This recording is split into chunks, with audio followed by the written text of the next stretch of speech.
It's all about the Macro Productions.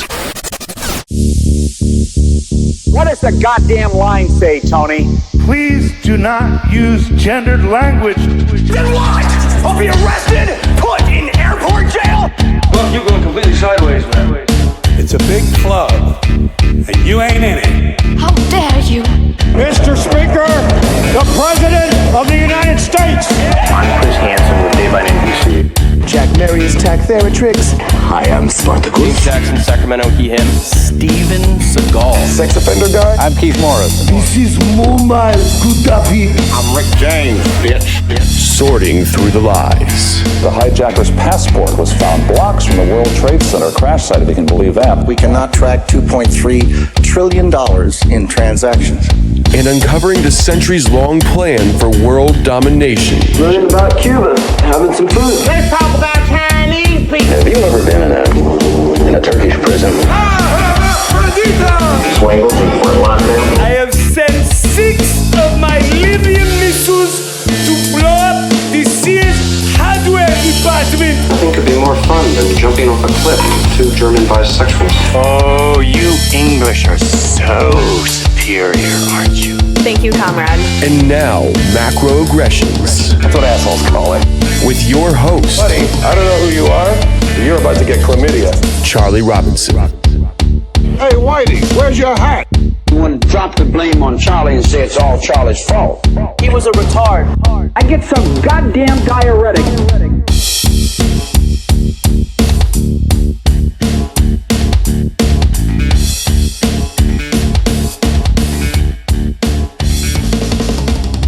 Welcome to Macroaggressions. I'm your host, Charlie Robinson. If you're watching us on Rockfin or Rumble or listening wherever podcasts are served, thank you so much. We appreciate your support. If you want to connect with me, the website is macroaggressions.io. You can do that.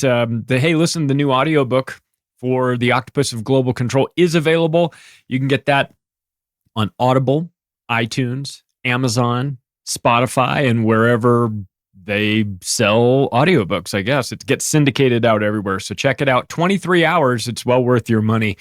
If you got a long, flight or a car ride, or you're going to the gym or whatever, this will keep you going for quite a while. So check it out wherever audiobooks are available. Also, thanks to our sponsors. They make this show happen. Boy, I mean, EMP Shield just got themselves like the best advertisement you could get with the solar flares and all that stuff and coronal mass ejections and all this. Oh, God. I just kept thinking, I hope we don't need it. But if you do, it's there. EMPshield.com is the place to go. You can find out everything about the products that they are making. It will work on your home, your car, your motorhome or boat if you've got one, or a generator. It installs like a Type 2 surge protector with just 4 wires. It's easy to install it yourself. They have installation videos on their own website. You can find them all over the place on YouTube as well. So if you're in the market, EMPshield.com is the place to go to find all the information about it. Just read about it, see what you think. It'll protect against solar flares, obviously. EMP strikes, hopefully we don't have those. Lightning, that's a realistic thing, especially, depending on your geography. So better to be safe than sorry. EMPshield.com is the place to go. If you find something on your way out, the discount code for that is MACRO. And I keep going on and on and on about chemical-free body, but I will continue until everybody feels better, because I feel great. It's part of my daily routine. Grain 85 has been for 4 years. It looks weird, tastes pretty good, and make you feel a whole lot better. That is for sure. So have you made the decision that you're done feeling gross? You're done feeling lazy and lethargic, and I don't know, maybe you've got extra pounds or whatnot. Chemical Free Body is a great place to go. ChemicalFreeBody.com is the website. The discount code on your way out is MACRO. You've got Pat Militich's Super Soldier formula. You can get that. You can get the Detox Bundle. I've done that twice. It's a 90-day program. It is really easy. It's not going to take you any time to do it. It's just a decision of, do you want to do it or not? So if you've made the decision to take your health into your own hands, then Chemical Free Body is a good place to do it. Discount code is MACRO. Well, I'll tell you, I've been all over like population as a topic for a while now, really for a couple of years, but lately I'm seeing it everywhere. Maybe I'm seeing it because I'm writing about it. I don't know, but I see it everywhere. You see, you hear Elon Musk comes out and talks about, the population's really low. We got to have more kids, and he's got like, I don't know, 9 kids or 10 kids or 50 kids. I don't know, however many kids he's got. He's the only globalist that is talking about the dangers of population. Now, it doesn't mean I trust him, of course. Let me be crystal clear about that. But he is the only one that seems to be. Everyone else is of the other variety. Too many people taking up space on our planet. And of course, the media is running cover for that. If you start with the understanding of what the goal is and then work your way backwards, everything makes way more sense. Here's the goal. They want everybody dead and off of their planet. Okay, how are you going to accomplish that? Well, we could do it a couple of ways. We could kill everyone with wars. They're definitely trying that. We can kill them with diseases that we make. We've been seeing that for a while. Our products will kill them. Yeah, we like that. Our vaccines will kill them, or at the very least, just whittle them away so that they have no defense mechanisms to fight off anything. So, if you start with the premise that they're trying to kill and thin the herd, and then say, well, am I seeing any evidence to support this? Oh, I don't know. How about this headline? This is according to the Telegraph. Talking about the UK population collapse is, quote, good for the planet.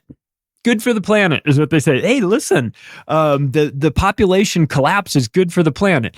It's bad for you, the population that has collapsed. It's, all those dead people that you were crying about and went to their funerals for, your mom and your grandmother and all your friends, it's sad for you. But hey, listen, buck up. It's good for the planet. I mean, that's what the Telegraph said. We had 605,479 live births in England and Wales. That was in 2023, and that was the lowest in 21 years, since 2002. But it's good for the planet. So, and of course, these people care about the planet. When they're not setting off nuclear bombs and polluting the rivers and creating pathogens in labs and releasing that, they care about the planet. You're going to have to trust them on that. Did you know that more than 50% of American women are childless at age 30? And that as a sort of a subset of that, like, by the way, that's fine if you want to wait until you're 30. My wife and I, we were both 39 when our daughter was born. That is, statistically speaking, that is old. We old, right? But, and once you get above 35, once you get to 35, you have a 15% chance of actually getting pregnant. Once you get to 40, that number drops to a 5% chance. So 1 in 20 chance of getting pregnant, if you want to, at 40 years old. So if you're waiting for something like that, keep waiting. So I said 50% of American women are childless at 30. 63% of American men under 30 are unmarried. So they're not really even heading that way. So roughly 2/3 of the guys are unmarried if they're in their 20s. Probably not the worst plan. If you find someone in your 20s that you're compatible with, good luck to you. But again, like, in retrospect, looking back on like where I was in my 20s versus where I was in my 30s, it was a huge difference. So it's not exactly the worst thing in the world. You don't want to go like randomly have a bunch of kids with any stranger that you meet in your 20s, obviously. But these are the stats, and these are showing sort of a trajectory about where population could be going. And of course, you never want to invest too much sort of credence in these people talking about their statistics, because they're often wrong. But if we're just going to take them at their word that that really 2/3 of American men are uninterested in being married in their 20s, then how many are interested in getting married in their 30s? Is that number, because things are changing, right? How many men are even capable of having kids, given that they've spent their entire adult lives with a cell phone in their pocket next to their balls? I mean, that's a reasonable question, right? When are we going to do the studies on that to find how the EMF radiation impacts your, the region of your body in which you're carrying your phone? I mean, we've already seen the studies for the women that are like that. I mean, the super classy women that stick their cell phones in their bras, and they're like, oh, it's like 4 times more likely to get breast cancer in this one spot. And everyone's like, oh, I wonder if it has anything to do with my phone. Well, maybe it does. I'm not saying for sure that it does. I'd need to see the study, but I remember reading it thinking, well, it's probably not the best thing, right? And then I'm like, damn, I got my cell phone in my pocket. I'm not trying to impregnate the world also. So it's not as big of a deal for me, but fellas, if you want to have kids, you might need to reevaluate where you store your phone and think about something like that. But I'm not really too surprised that there's that nobody wants to get married. And this said, in this stat, it was men that are unmarried, but it takes 2 to tango. Well, I guess maybe not nowadays. We have a generation of woke retards that think that they're a fox or that they're two-spirit or pansexual. So, I guess it doesn't necessarily take 2 to tango. Maybe 63% of American men under 30 are unmarried, but what if they transitioned into a cake? And now does that count? Are they counted? How is the accounting going for that when somebody decides in the middle of this study that they've changed their gender? Have you thought about that? People taking the study? Yeah.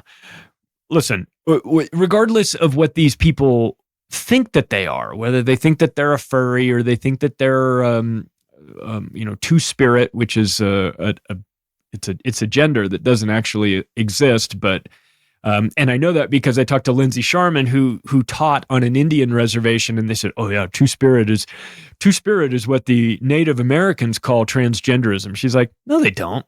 She's like, never heard of this. Nobody I know has ever heard of this.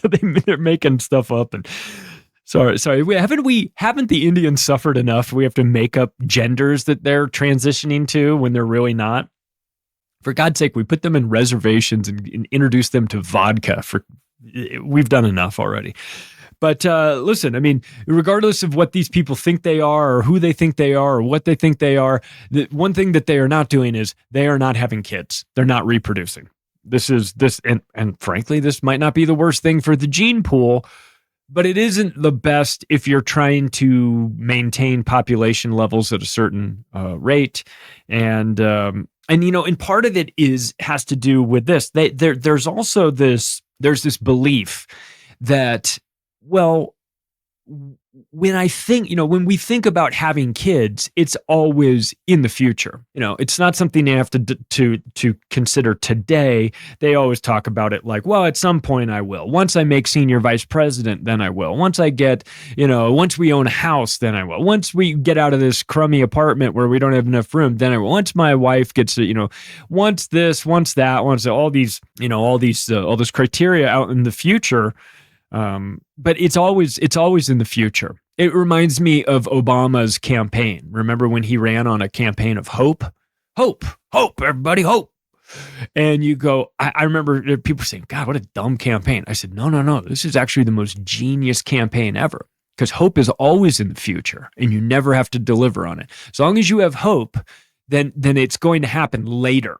It's not going to happen today. So if you're somebody that's selling hope, you could sell hope forever, because it never has to be delivered on, because it's always by definition in the future.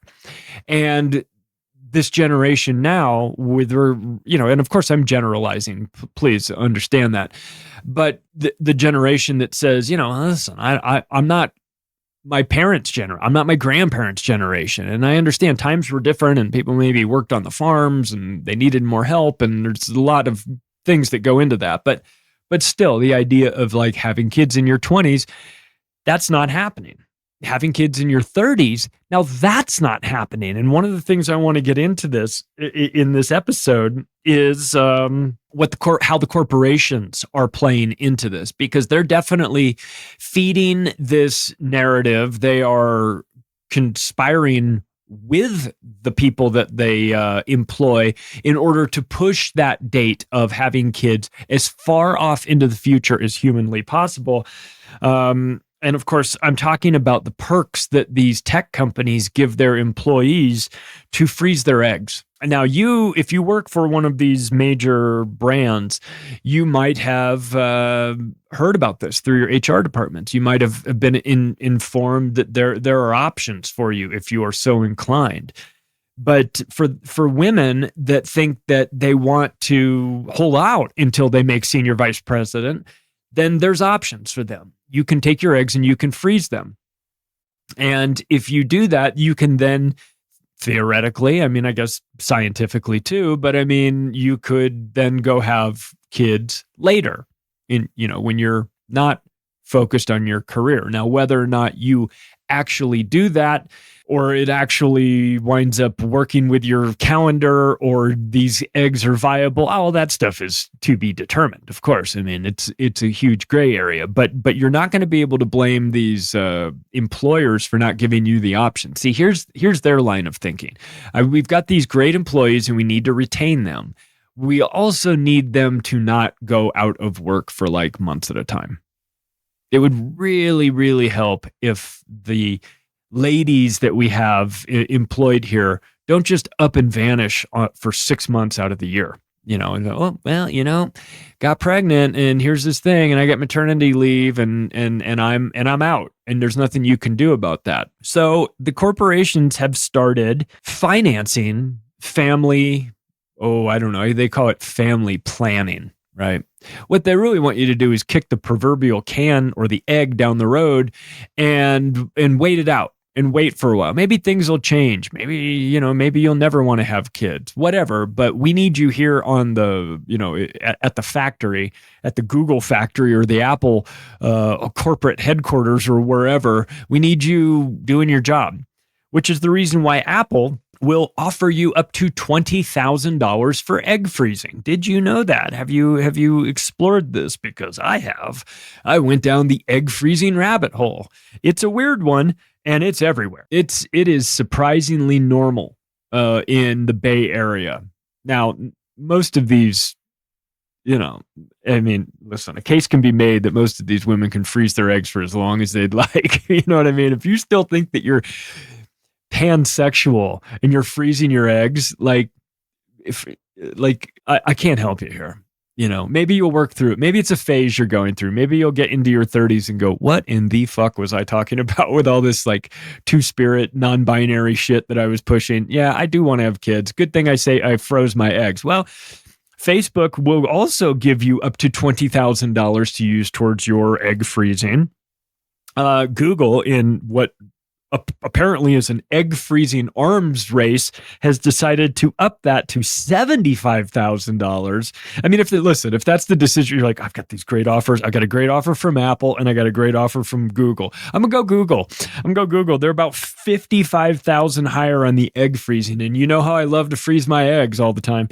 So they'll give you $75K plus IV in vitro fertilization. Google has stepped up, man. Their egg freezing game is everybody knows. Everybody knows it's one of the best in the business. Yeah, Microsoft has a variable in this.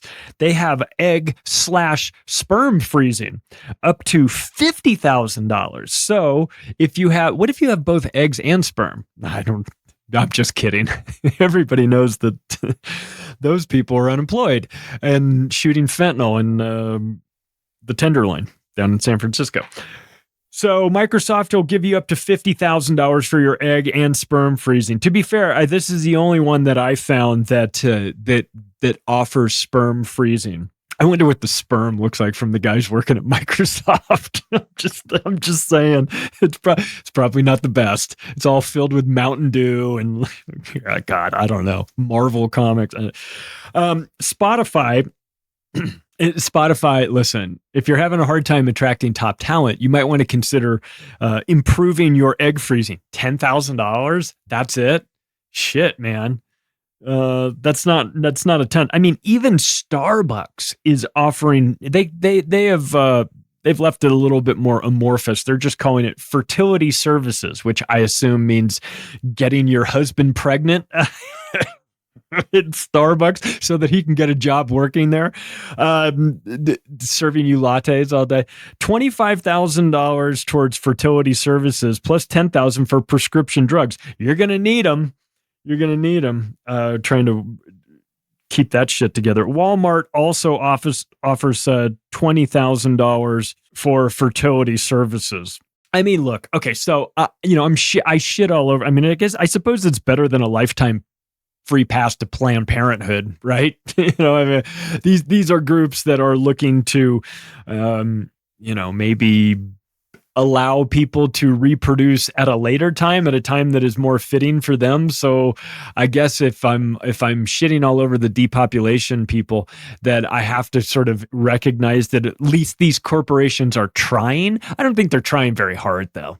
I don't think they really like the idea of you disappearing to go get your eggs frozen, and then I don't think they like the idea of you taking time off to actually have kids now. Right. That's not something that they want. So there's maybe split the difference and go, fine.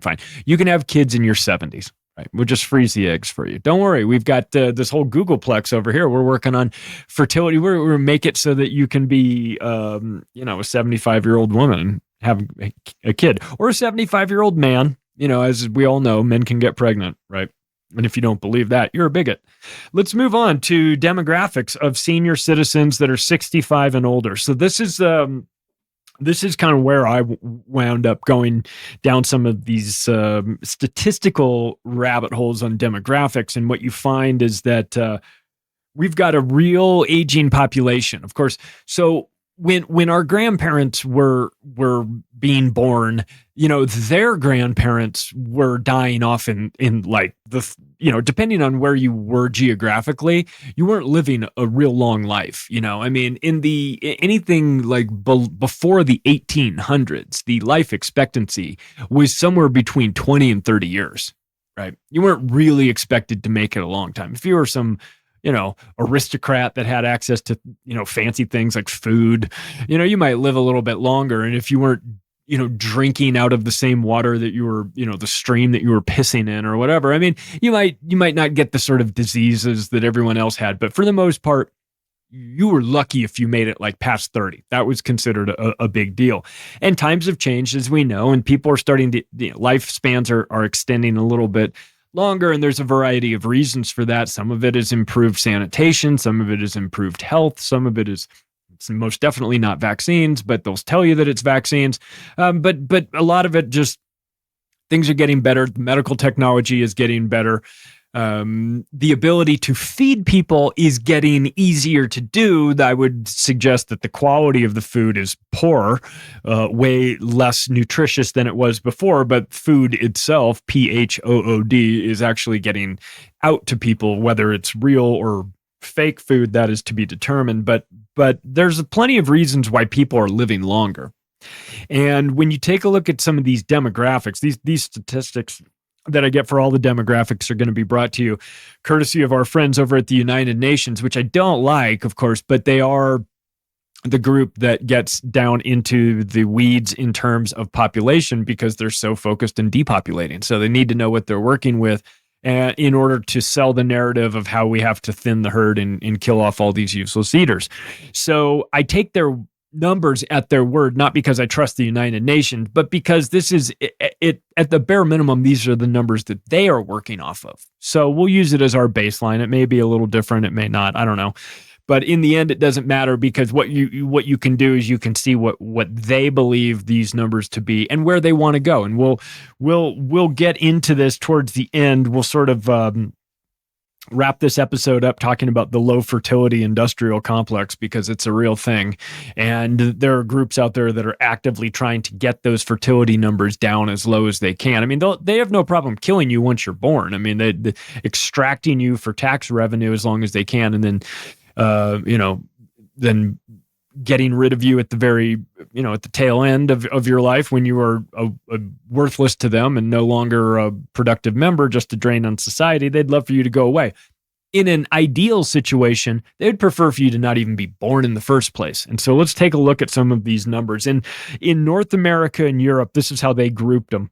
So North America and Europe, back in 1980, there were 113 million people that are senior citizens, considered senior citizens, 65 years and older. Okay. 113 million of them back in 1980. As we stand right now, that number from 113 has roughly doubled. We're at 208 million senior citizens in North America as well as Europe. Okay. So the number's doubled in 40 years. And I often think about Social Security situations like this. We have an insolvent Social Security system. We already know that. I find it not the least bit coincidental that the overwhelming push for vaccines, both shots and 2 boosters, was heavily targeted at the 65 and older population. Now they will say, the media and the scientific community will say that was because this is a demographic that's at most risk. They're at most risk of collecting their Social Security payments. That's what they're at most risk of destroying and exposing the house of cards that the American welfare system is built on. That's what they're really concerned about. They're not worried about these people living a long life. They hate these people. If you're 65 and older, you are draining society in their eyes. You are taking from them. You're taking the you're taking all this Social Security money, that you paid into your entire life in finance, and you're the reason why there is money in here too. They'll make you feel guilty. How dare you do that? How dare you actually collect on this thing that you paid for your entire life and were promised that you would collect on? So they would prefer if a lot of the older people that are able to collect on their Social Security just, up and died. They really want that. And so when they see these numbers doubling, this is alarming for them. Now, it's going to grow again. They give you 3 sets of numbers here. They give you 1980, 113 million seniors, North America and Canada. Now, 208 million. 2050, that's 30 years from now, they've got it at 303 million. So we're going to add another 100 million 65 and older people to the demographic pool. They're going to transition, you say? They're going to become seniors at that point. I will be in this group at that point. And by the way, if you're thinking of starting a business, take a look at these demographic shifts. In-home nursing care, huge industry. You want to go out there. I mean, not that everybody can just go start one of those things, but you want to look at an industry that's growing, something like that. Let's move on. These numbers get almost parabolic when we come to Asia. So let's talk about Asia right now. And we're talking again. We're just talking about senior citizens. We'll get to everybody else in a minute, but we're just talking about old people, right? In 1980, in Asia, there were 109 million old people. Okay. Right now, that number has quadrupled to 424 million old people. By 2050, that number is going to more than double to 948 million senior citizens in Asia. That's close. I mean, that's close enough to me. I'm going to round up by about 50 million people here, but let's just call it an even billion. By 2050, a billion old people in Asia. Is that a good thing? I mean, now we start to get into, healthcare. Like how long I just got back from Tokyo. How long do the Japanese live? They live a long time because they take good care of themselves. They're in good health. So they theoretically, their life expectancy is higher. We'll talk about life expectancy too. So, but for something to go from 1980, for it to be 100 million people of senior age range, and then 70 years later, that number is almost 10x. From like 100 million to damn near a billion. That's an unsustainable business model. What happens after that? What happens after they all die off? then there's nobody there, right? Moving on, let's move to Africa and the Middle East. So Africa and the Middle East back in the 1980s only had a very small percentage of the population that was senior citizens, about 21 million, very small. You don't in 1980 you don't make it to 65 in Africa a lot. Okay, it's that is winning. That is Social Security. Like you think, oh, you want to collect your Social Security? You made it to 65 in Botswana? No, listen, the fact that you're alive, that's the reward. Okay. That number tripled from 1980 till now. It's now at 65 million. And guess what? That number is going to triple again by 2050. It'll be at 198 million, or roughly 200 million people of senior citizen age and higher, just in the Middle East and Africa. So again, you look at these numbers, just like Asia, it's going to go from 21 million to just about 200 million in 70 years, 10x. That's quite a bit, you know. So you have to make these calculations. Oh, geez, you know, I mean, Japan just said, fuck it, we're going to robots and vending machines. Like they already made that calculation, but they have a demographic problem. You know, I mean, they admittedly have a demographic problem. They have people that they actually have forced retirement over there in some lines of work, especially for in the corporate world, because otherwise these guys will just drop at their desks. You know, they'll just work themselves until they literally die. It's a culture set up on that work as a sort of reflection of your self-worth. And so without this job, who am I? And so in that line of thinking, you know, I mean, lucky that there are jobs in Tokyo or in Japan and in general for people to have as they get older. But what do you do in Africa when there aren't any jobs anyway? And then your senior population 10x's over 70 years. And now next thing you know, you've got 200 million people mulling around Africa that are 65 and older, and what? Doing what? Getting supported by who? So this is going to create some real problems here. Let's talk a little bit about life expectancy. Back to the United Nations again. They're the ones that provided this figure. This is 2022, so it's pretty fresh. We're going to change the dates on this a little bit, and from the last one, we're going to go 1950, 2000, 2050. Okay. So nice 50-year blocks for 100 years. We're going to give you three numbers here. Life expectancy. In North America, in 1950, the life expectancy was 68 years old. Okay. At the millennium, the life expectancy, year 2000, went from 68 to 77. Not bad. You got 9 years over those 50 years. They expect in the future from the year 2000 to the year 2050, that number will grow from 77 years old to 84. So now we're getting another 7 years, right? So not bad if you think about it. 16 extra years over the course of from 1950 to 2050. That's quite a bit, man. You can do a lot of living in that time frame. So how's it looking elsewhere? Well, let's move on to Europe. Europe, back in 1950, you were probably going to die at 63, right? That's the average. That increased by a considerable amount, 11 full years by the year 2000, got you up to 74.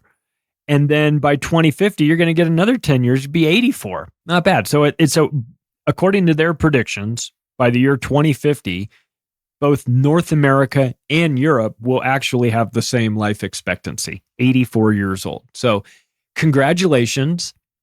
Statistically speaking, as long as you don't get run over by a bulldozer, you're going to probably live a little bit longer than your parents, and you're definitely going to live longer than your grandparents, unless you take a bunch of vaccines, and then you will not.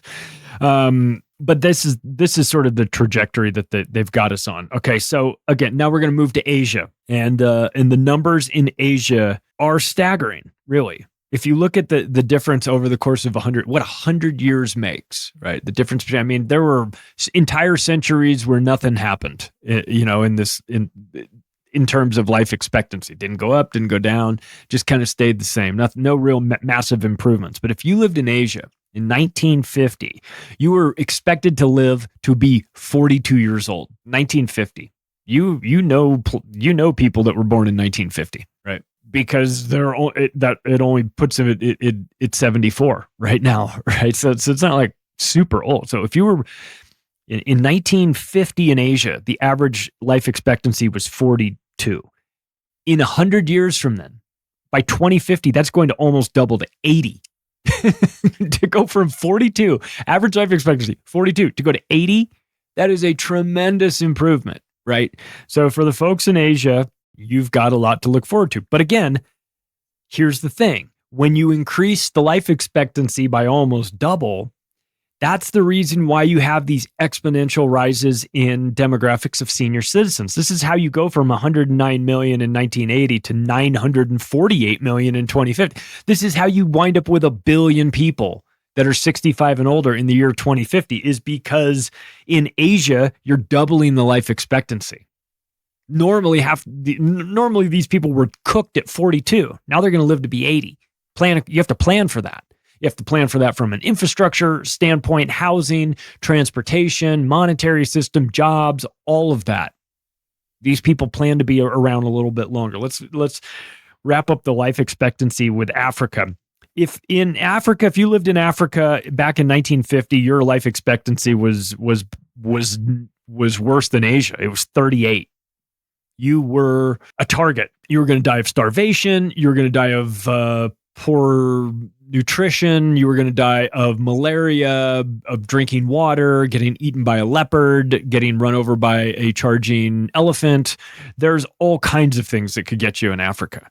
But they've made tremendous progress, because in 100 years, by the year from 1950 just to the year 2000, that number jumped from 38 years to 53. So in just half a century, they increased that by 15 full years. That's a really, really amazing, impressive feat. But then in the next 50 years, they have them scheduled to increase by the same amount by another 15 years, right? So they're going to go ultimately from an average age in Africa, average life expectancy in Africa, 1950, 38 years old. How many people out there are 38 years old? You'd be dead in Africa, right? Statistically speaking. They're going to go from 38 to 68 by 2050. So once again, this explains the 10x in senior citizen demographic populations in Africa, to go from 21 million to almost 200 million. This is the reason why everybody's living longer. As Chris Rock says, they say that life is short, but no, life is long, and especially if you make the wrong decision. So now that you know that life is long, maybe make sure to plan accordingly. Up until the mid 1800s, the life expectancy was between 20 and 30. You'd be dead. You'd be dead if you were living in the 1700s. You would have been dead in some shootout. You would have had to settle a dispute out in front of the saloon. Moving on, let's move on to India and China, because they're a fascinating study in population structures. Because India, and look, both of these are the two most populous countries in the world, and the way they view their people is different, very different. I've talked to plenty of people that I talked to a lady that I knew a long time ago who grew up in China, and she said, it's just different for us. There's so many people, because she was explaining how she was with her husband who is an American, and they were explaining how they just saw somebody get hit by a bus. Right? A guy on a motorcycle just get hit by a bus. And they were just like, oh my God, the husband was mortified, holy shit, I can't believe I just saw it. And the wife was like, he was like, how can you be so flippant about this? She's like, there's a lot of us, it's fine. He was like, God damn, is that how you really think? She's like, yeah. People, she said, people maybe dragged him off the street, but it's boom, traffic's got to keep flowing. So back to business as usual. And if that's the way you view your population as, well, there's more ants. There's always more ants. We can just get, then you're going to make some decisions that are kind of heartless. And India's done that as well. And India's sex selective abortions have removed 16 million girls that would have been born, right? So there is a preference in India to have boys over girls, and you can go in for an ultrasound and determine that you are about to have a girl and you can have it aborted. And in fact, in India, 16 million times that has specifically happened. So that plays a part in this, right? And as sort of a subset of that, India is now expressing an interest in going to impose a two-child policy. I don't know that they'll be able to actually make that go through. I'm not as familiar with Indian politics as I am American, but that is at least on the drawing board to move to a two-child policy. And India has 200 million more people that are under the age of 25 than China has. Think about that from a demographic standpoint. So 200 million people is like 2/3 the population of the US. Okay. And that's just the difference that India has in extra young people than China. They have a lot more than just 200 million, but they have 200 million more than China. So that's a formidable group of potential workers, which that may or may not be a good thing. Depends on how you want to, maybe the pivot is from China being the manufacturing warehouse of the world to maybe India becomes that, and you would have an advantage in terms of having workers there. Not that it's going to matter because they're all going to be robots at this point anyway. But both India and China were at an average of 6 kids per family back in 1970. Both of them, both India and China, were on that same trajectory, an average of 6 kids, right? Then Kissinger got into both countries and worked to bring those numbers way, way down. And he delivered, right? And who did he use to deliver on these promises? He used the United Nations, the World Health Organization, UNICEF, which is the United Nations Children Education Fund, and USAID, United States Agency for International Development, otherwise known as a regime change depopulation outfit, and also the UN Fund for Population Activities. And through this, they put in place coercive programs to reduce the population rate. And so let's talk a little bit about what happened with this, right? So in India, I mentioned 6, the population rate in 1970 was 6, right? That's a lot, right? To put this in perspective, where you need a population rate to be in order to just maintain the current population is 2.1. That's the magic number that you need, not 2.1. So if you are running a rate of anything above 2.1, you'll be adding to your population over time, and anything underneath that, depending on how far underneath that, and depending on whether it's women or men, you will be on a trajectory towards being underpopulated. So 1970 in India, it's 6. 1980, it's 5. 1990, it's 4. 2000, it's 3.5. So in 30 years, Kissinger and his group were able to get that number in India. I'm not talking about Swaziland, some obscure country. I'm not talking about Luxembourg. I'm not talking about some country with a population of like 75,000. I'm talking about India. They got the population down, the population rate from 6 down to 3.5, 30 years. That is crazy. But you ain't seen nothing yet. Let's talk about China's population rate. I mentioned, same as India. 1970, they were running at 6. Then they instituted the one-child policy. Do you remember this one-child policy in China? It was, Bill Gates and Henry Kissinger must have had an erection lasting longer than 4 hours once the one-child policy got into place, I swear. So 6 in 1970, the policy goes into place. 3 in 1980, 2 in 1990, and 1.5 in the year 2000. So I was talking about how India had done such a great job going from 6 to 3.5 in just 30 years. China went from 6 to 1.5 in 30 years as well. Okay. So you are talking about a very, very hard push towards depopulation in China and India, for that matter. Birth rate of Muslims in India dropped from 4.5 in 1990 to 2.4 now. They managed to target that. Hindus from 3.5 in 1990 to 1.9 now. So they're making it, they're going after specific religions and focusing on that, making these depopulation messaging to, to correlate with a religion. God wants you to have fewer kids, or God, wants you to take birth control, or God wants you to sterilize yourself, or whatever, whatever the tactic is that they think will work best with a certain group, they're going to use it. I mean, and it's working too.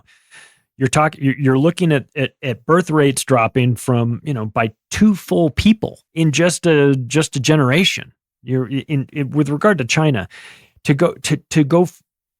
remove 4.5 kids from each family unit in just 30 years is crazy. Okay. Back to some of these numbers. I'm going to read you. I'm going to do an India-China population. Where are we now? Where are we going? Sort of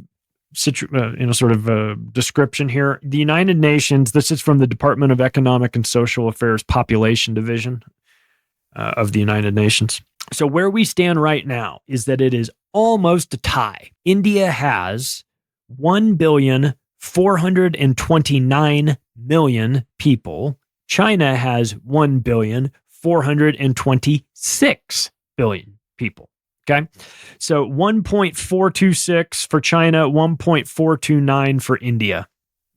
Million here, a million there. What's the difference, right? We're just gonna say that they're even, right? Close enough. By 2050, they have China at 1.313 billion and they have India at 1.67 billion. So now you're starting to look at just in the next 27 years, you've got an increase in India of about 350 million people. Above 350 million people more than China. As we get into the year 2100, so now we're talking about, 77 years from now, the numbers are very round. It's 1.1 billion in China and it's 2.1 billion in India. So by the end of this century, this is according to the United Nations, India will have a full billion people more than China. Again, so you might want to plan accordingly. So, all right, let's move on to Africa because I got to read these numbers, man. I want to talk about fertility rates and population rates in Africa, the highest ones, and then I want to talk about the lowest ones because it's fascinating to see the difference in this. And you're going to think that these numbers must be fake. They sound fake, but they're not. And so what I want to do is I'm going to read 2 sets of numbers to you. Where we were in 1990, and I know I'm throwing a lot of numbers, and there will not be a test, and there's not homework either. So you can just listen to it all you want and let the numbers just kind of wash all over you. These numbers are going to be staggering. So what we're going to talk about here is how the population rate, these numbers, remember I said 2.1 is what you need to just keep things trucking at replacement level, just bare minimum to keep this population stable, keep it where it is today in the future. 2.1, that's what you need.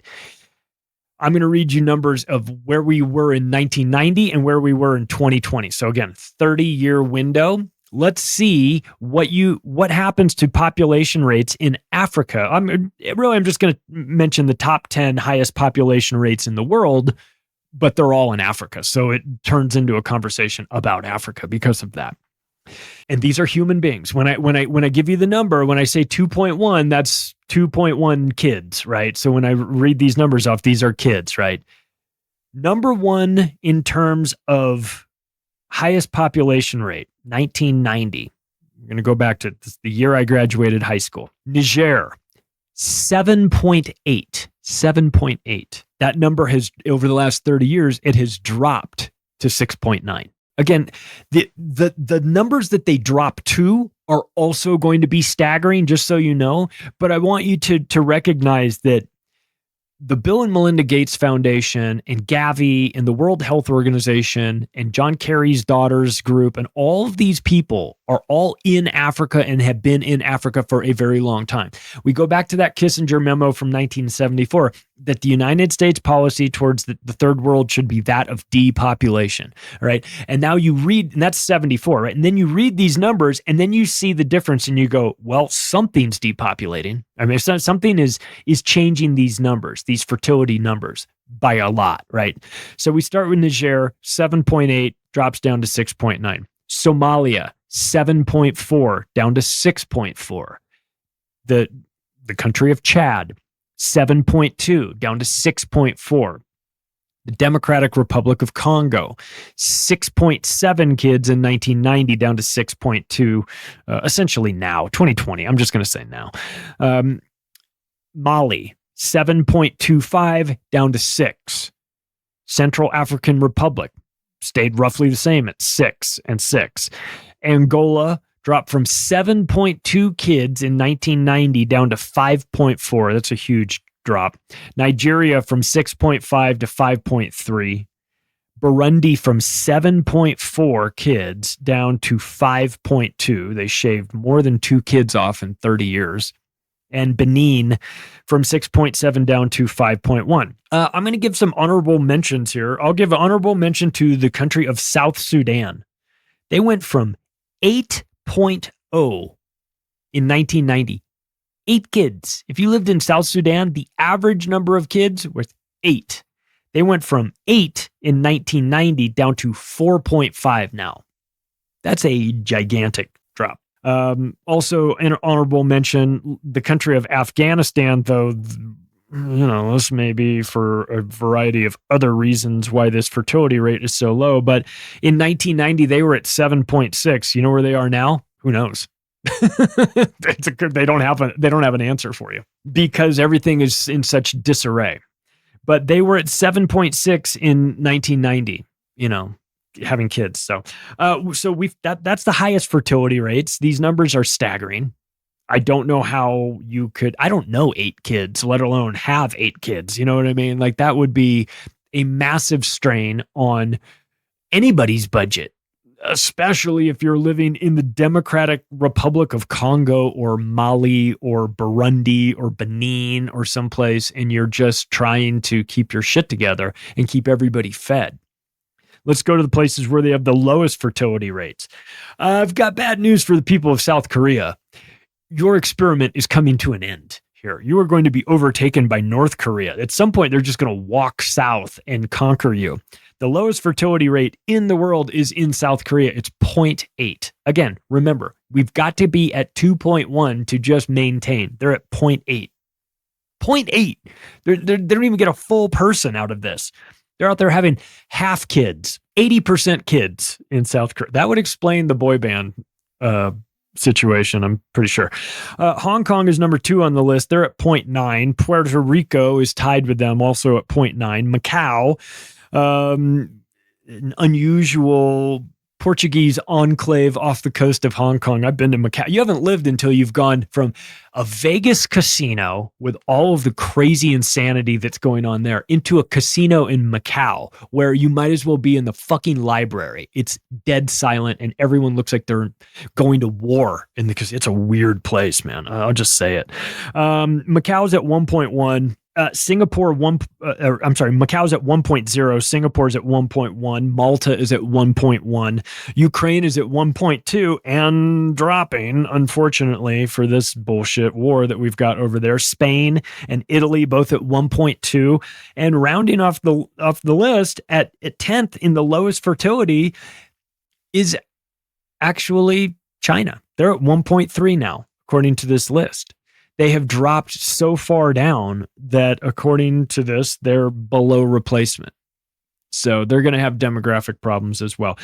For our Western countries, just to kind of put this all in perspective, where are we? The United States is 1.6. Australia is 1.6. Canada is 1.4. There are 107 countries on this planet that are below the total fertility rate of 2.1 needed to maintain the population. Let's wrap up with this. I mentioned that there's a low fertility industrial complex. It's real. It's actually happening. There's a lot of groups that are behind this. We've discussed some of them. You know, you get the United Nations and all those world government NGOs, and you would expect them to be on this list, but there are others, and I figure we might as well at least talk about them. Let's first talk about the Population Council. This was started in 1952 by John D. Rockefeller III. This has sponsors by four of the most dangerous foundations in the world: the Bill and Melinda Gates Foundation, the Ford Foundation, the Hewlett Foundation, and the Rockefeller Foundation. These are all groups that are depopulation specific. They want people out of here. They want them off of their planet. They want them, especially in LDCs, lesser developed countries, as they call them. They definitely want to get rid of the browns. We want to get rid of all these brown people taking up space on our planet. And they do. And that's why you see these population rates that are plummeting. And but the population replacement rates are plummeting. But unfortunately for these lunatics, the life expectancy is going through the roof. So they're going to have to target that. And this is how the Population Council describes itself: to help achieve a humane, equitable, and sustainable balance for people and resources. I feel like I have to do it in a British accent, even though it was founded by the Rockefellers, who are not British. They are focused on working in developing countries on three different things: biomedical, social science, and public health research. So the Population Council is deeply involved in, I guess, counseling people on population. That's their cover story. The first president, Frederick Osborne, was so you may be asking, well, maybe it's just Population Council. Like maybe they're not really a bad group. Maybe they're just out there, maybe they're just measuring the population. Maybe they just want to know what they're working with and help everybody, like live a long life or anything. Okay, well, I might be on board with that. I mean, you can make that case if you'd like. I'd love to see your evidence for it, but I'll tell you what piece of information I would put forward to sort of blow a hole in any sort of theories that the Population Council is some do-gooder organization, is that their first president was a guy named Frederick Osborne. And Frederick Osborne was a founding member of the American Eugenics Society in 1926, and then went on to write a book, to escape from mere generalizations, went on to write a book that was titled Eugenics. So, and we know what eugenics is. Eugenics is depopulation. So this was the first president of the Population Council, a guy who wrote a book called Eugenics, a guy who was a founding member of the American Eugenics Society. So do you think that the Population Council is in charge of making the population bigger or smaller? Take a guess. You're right. Moving on to the Population Institute. Oh boy, this sounds like a hoot to go to this place. 1969, it was founded in Washington, D.C. Up to some satanic shit. Family planning and reproductive health is what they talk about. And one of the things that they did was that they said, we really need to use radio and TV serial dramas as a vehicle for improving public acceptance of family planning. So they got together with Hollywood and made sure that they could incorporate into the advertising or into the scripts, the scripts of movies, serial dramas, television shows, whatever they could get their hands on the writers for. They wanted them to incorporate the concept of family planning and reproductive health into the storylines of the shows. That was what they wanted to do.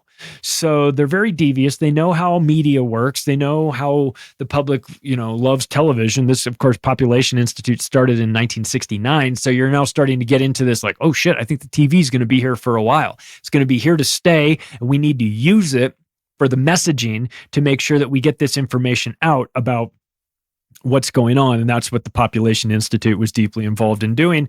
But in 1980, they then shifted the focus to international, an international scope, to really work on developing countries because they love them so much as they're, trying to depopulate them. And then they had something called the Global Population Speak Out. This was a special project. It was endorsed by Paul Ehrlich and Dennis Meadows. I don't know if you've ever seen Dennis Meadows. He's one of these Club of Rome old guy crazies who's been on camera, talking about, everyone's going to die in 10 years. We've got to get a handle on this. We've got to start thinning the herd. These guys are, lunatics. Members of the Population Institute, again, you go, well, maybe it's not the worst thing in the world. I mean, how bad can the membership list be? Well, it's Ted Turner, Robert McNamara, John Kerry, and Paul Ehrlich, the guy who wrote The Population Bomb, if that answers your question. So not great. And let's talk about this. We'll wrap up with this last one. It's a London think tank called Population Matters, and it is dealing with overpopulation. And so what's interesting is that these guys start talking about is a group that promotes abortions, they promote sterilization, and they promote contraception. These are always in poor countries, though. They're not super concerned with this being, it's a London-based think tank, but it's not London-specific in terms of where they're applying these concepts. These concepts are almost always directed at the third world. And their goal is to reduce population growth by 1.3 billion. They state this goal. This isn't, you didn't have to get this guy under sodium pentothal and get him tell us what you're really trying to do. They're like, no, we'll just tell you. We want to reduce the population, a very specific number too. Our goal is to reduce population growth by 1.3 billion. And so then you go and you look at well, how are you doing that? And under the cover of climate change, and they said, and beyond that, how climate change is impacting food and water and energy. So they're very upfront about this. They're not hiding in the shadows, pretending like they don't exist. They're in London, proudly talking about this. Of course, it's always framed as we are making the tough decisions that need to be made. I mean, you guys over there are just a bunch of mouth-breathing retards. And here we are, we're brave. We're making the tough decisions that need to be made of eliminating 6 or 7 out of every 8 people on the planet. But, listen, this takes a toll on us. We need a hug. We need a medal. We need an awards ceremony. We need the United Nations to come out and give us some sort of, proclamation of how much we're helping. And of course, listen, what they do is they lobby countries to force population control on the general public. This is what they do. And they work in one of the places that the Population Matters, this group Population Matters, has decided to focus was in Kenya. And in specifically in the largest slums of Kenya, and they're exclusively working on population control. It's like they've opened up the lid and they see a bunch of bugs in there, and they go, we got to get rid of all these bugs. We got to figure out a way to get these bugs to, so they just fumigate them and then close the lid.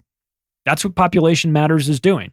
They're pushing the United Nations to act on population control. They want the United Nations, not that they have to twist their arm in any way, shape, or form, but they want to make the United Nations take population control and make that a priority through all of the United Nations organizations. That's what they say. That's part of what they're working on. And so they pushed the 1992 World Scientists Warning. This is a piece of fraud, propaganda of the highest order, right? They pushes, it was a letter signed by 5,000 scientists that were pushing climate global destruction, that the planet is going to be destroyed because of climate change. We found these 5,000 scientists to all sign this thing called the World Scientists Warning, and all of the predictions in there are incorrect. They did this in 1992. So we've had 32 plus years to take a look at it and say, well, how are these predictions going? They all failed. So I mean, again, of course their predictions failed because they're not predictions, they're lies. and propaganda. And they're trying to make you feel a certain way so that you will then depopulate yourself. And look, a case can be made that if you have 8 kids in South Sudan, this is not a formula for success for you or your 8 kids, right? So could you make do with 5 kids instead of 8 kids? I mean, it is in some way anchored in logic, okay? The problem is that it's not my place or their place to be telling these people how many kids they should and shouldn't have. Talk about none of my business. It's literally none of my business. What you do with your family, how many kids you have, that is entirely your business. You should want to make sure that all of them are as given the best chance at survival and thriving in this world as possible. But if you've made that calculation that you need 8 of them, I don't want 8 kids. It wouldn't work for me, but it's not my position or my duty to stand up and tell these people that they're wrong. The United Nations feels differently about that. Known members of this cult of population matters. Well, don't worry. It's just David Attenborough who is convinced that we're overpopulated. We've got Paul Ehrlich, who wants the population to be reduced to 1 billion people in harmony with nature. And of course, we have Jane Goodall, who gets the do-gooder reputation of being a lady that likes to sit in the woods and look at monkeys all day long.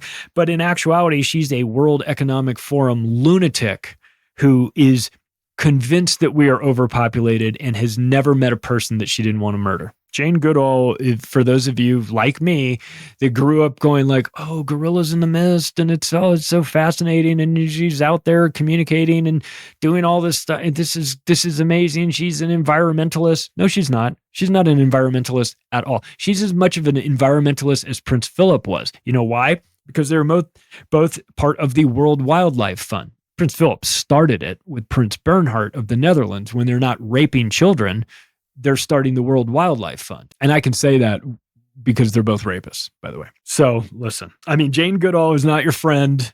David Attenborough may be doing these old documentaries talking about the amazing things of nature, but in actuality, he wants you dead as well. We know about Paul Ehrlich. Paul Ehrlich should be in an institution for his own safety and the safety of the planet as well. But I'll tell you what, man, if you think Jane Goodall is off her rocker, just wait until you hear what Jacques Cousteau has to say about humanity. Hey, if you like this episode, you can take the additional step right now of sharing it with your friends and family. Have you rated the show? Oh boy, if you think we have earned 5 stars, we certainly would appreciate it. We will fight this algorithm battle as long as we have to. Thanks, everybody. Talk to you again soon.